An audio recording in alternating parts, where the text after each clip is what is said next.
Okay, so this is my first vlog that I'm hoping to do this week. As some of you know, I am going to be spending, or at least volunteering for a week on the top of Mount Washington. I want to give you a little bit of information behind Mount Washington, the Mount Washington Observatory, and then as I go through the week, each day I plan on doing a vlog, and then the next day I'll publish that, which will show a little bit more information from the top, be able to show you around and show you really what goes on during the week. So in the lead up to that, I just wanted to give you some information around the observatory and Mount Washington itself. So the summit of Mount Washington is 6,288 feet above sea level. It's located in the state of New Hampshire and is actually the highest point in the northeast of the US. Its location is about 150 miles north of Boston, and the observatory itself is staffed 365 days a year and has actually been staffed continuously since 1932. There was a moment in February 2004 when it actually wasn't staffed because of briefly anyway, because of a fire. What else do we have to say about it? The most important thing about the observatory is that it's monitoring the weather on Mount Washington, or at least on the summit of Mount Washington. The weather on the summit of Mount Washington is known to be the most extreme weather on Earth. As an example, in April 1934, the observatory recorded a wind speed of 231 miles per hour.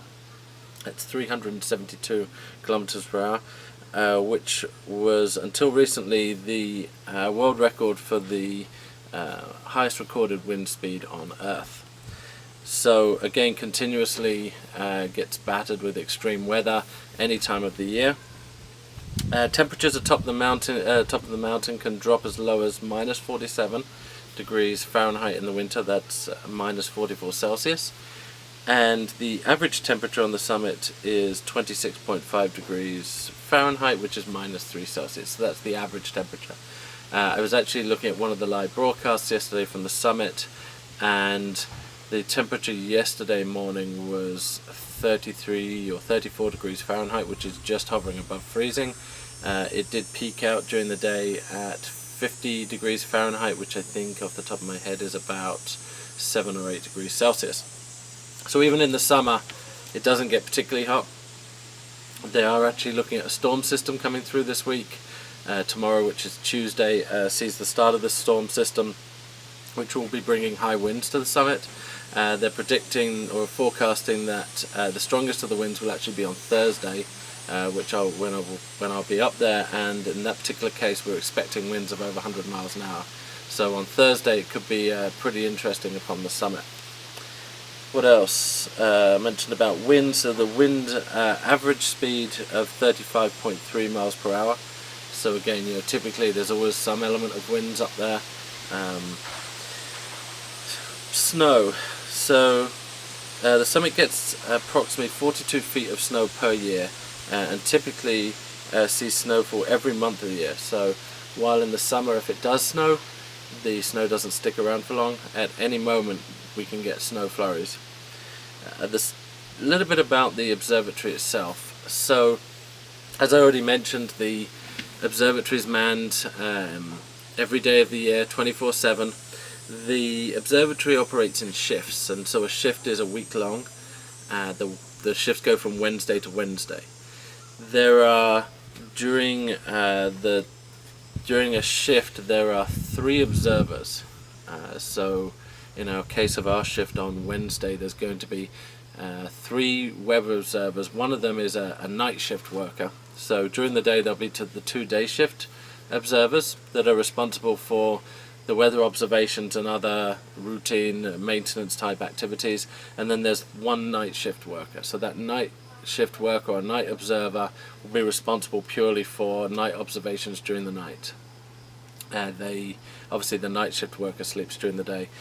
During the summer as well, they have 2 interns on the summit, and then there's actually also a There's a museum upon the summit that's also staffed by an employee as well. So if I get it right, there's the 3 observers, there's the museum employee, which is 4, there are actually going to be 2 interns as well, which is 6, and then there's myself and Ken, who's volunteering with me, so that's 8. So that's the typical staff for the summit. On top of that, you also potentially have guests. So there may be other researchers going on or visiting them. There may be any number of guests. Sometimes the media are up there and they're as guests. We received notification on last Wednesday that they don't anticipate any guests staying with us. So I believe it's just going to be the 8 of us. So what else? So I mentioned, the shifts are Wednesday to Wednesday. So we basically go up with that shift. We meet at the base of Mount Washington and we travel up the auto road, which I'll come to in a minute, and then we are greeted at the summit by the previous week's shift. We have lunch with them, and then they travel down the mountain and we take over. What else? Other interesting things about the summit. So on a very clear day, you can actually see Mount Marcy in New York State, which is approximately 134 miles to the west. So the views from Mount Washington when the weather is good are exceptional. So hopefully, at least over the week, I'll be able to get some great views and some great photos, and as I say, on a daily basis, hope to update you. As for the people that use Mount Washington, so obviously there's quite a few people that hike Mount Washington in the summer, ice climbers in the winter. Tuckerman's Ravine during the winter is visited by lots of skiers that want to take on the extreme skiing that's there. But during the summer, the summit sees a lot of visitors. Now, as I mentioned, a lot of people hike up, but the Mount Washington actually has the Mount Washington Auto Road, which was built in 1861. It's quite an extreme drive. You actually have to pay to use it. It's run by a private company and is about 7.6 miles long. During the week again, I'll give you some more information on the Auto Road. The other way of going up Mount Washington is using the Cog Railroad. So the Cog Railroad was the world's first mountain climbing railway, and it started in 1857. There used to be a hotel many years ago. There used to be a hotel on the top of Mount Washington, as well as a newspaper, and the railroad was used for taking the newspapers from the top of the mountain, obviously, as well as taking workers from the hotel and from the newspaper up and down. And in 1976 it was actually registered as a National Engineering Landmark. Each of those entities, so the Auto Road and the Cog Railroad, are all run separately to the observatory. None of them are actually related per se. So that's a little bit about how we get up there, and again, I'll give you some more information about that during the week. So what am I doing, or what are myself and Ken, who's accompanying me, doing with? So every week, every shift, the Mount Washington Observatory, which is a non-profit organization, takes 2 volunteers.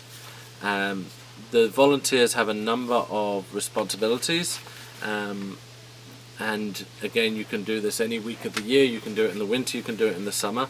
However, in order to do a week in the winter, you actually have to have completed a week during the summer first.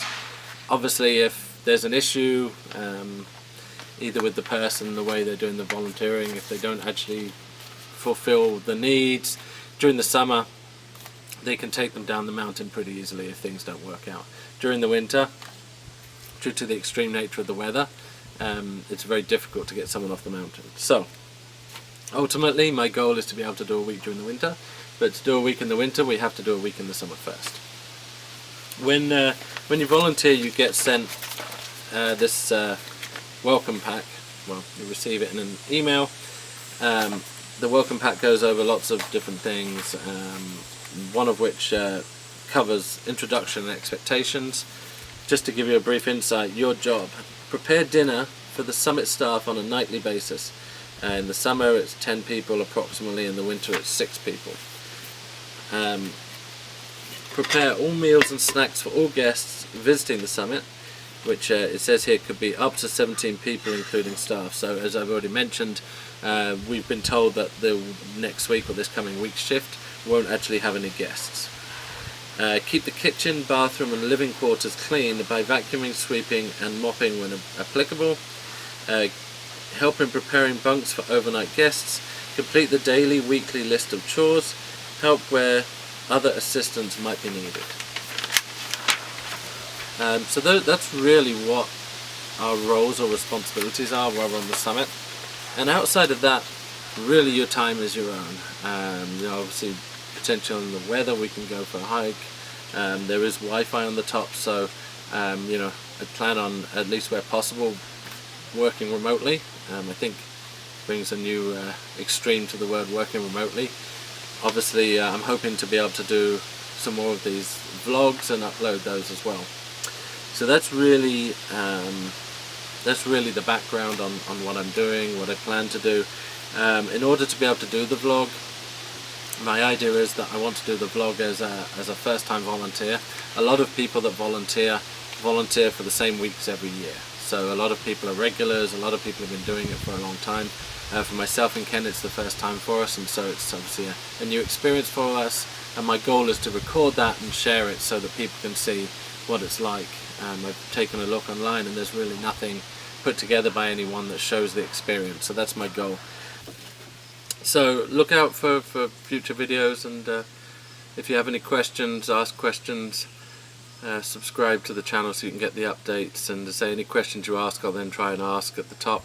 I may try and do a YouTube live as well at least once. We'll see how it goes.